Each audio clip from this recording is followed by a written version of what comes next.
ये तो आप जानते हैं कि हर देश में टाइम अलग अलग होता है। जब भारत में सुबह के 7 बजते हैं तो दूसरे देशों में कहीं 12 बजे होते हैं, तो कहीं 2 बजे होते हैं या फिर कहीं रात के 9 बजे होते हैं। मगर हर देश का अलग अलग अपना मानक समय होता है।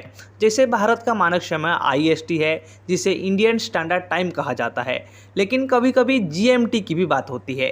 तो ऐसे में आज हम आपको बताते हैं कि आखिर ये GMT क्या है और IST से ये कितना अलग होता है।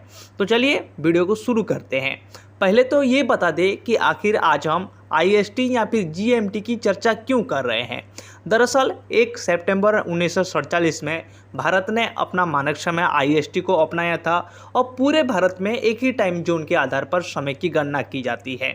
अगर हम GMT की बात करें तो GMT का मतलब होता है कि ग्रीनविच मीन टाइम।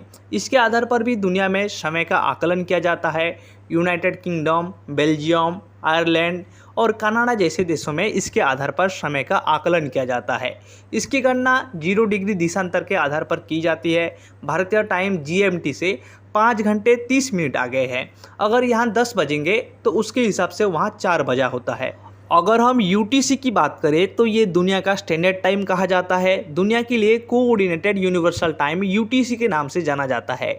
ये ऑटोमिक घड़ियों पर आधारित समय होता है। अगर भारत की बात करें तो ये 5:30 पर आगे रहता है। ऐसे में जब भी अंतर्राष्ट्रीय स्तर पर टाइम लिखा जाता है तो टाइम के साथ UTC प्लस 5:30 भी लिखा दिया जाता है।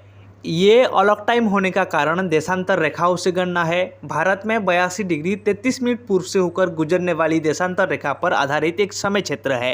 ये पृथ्वी पर उन देशों की स्थिति के आधार पर निर्भर करता है।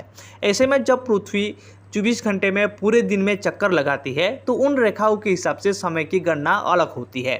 जैसे भारत में जो अलग जोन बनाने की बात की जा रही है, जिसमें गणना 89 डिग्री 52 मिनट पूर्व के आधार पर की जाएगी।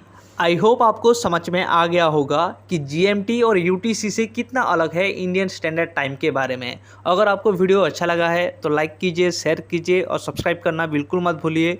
तब तक के लिए आप सभी को मेरे तरफ से जय हिंद।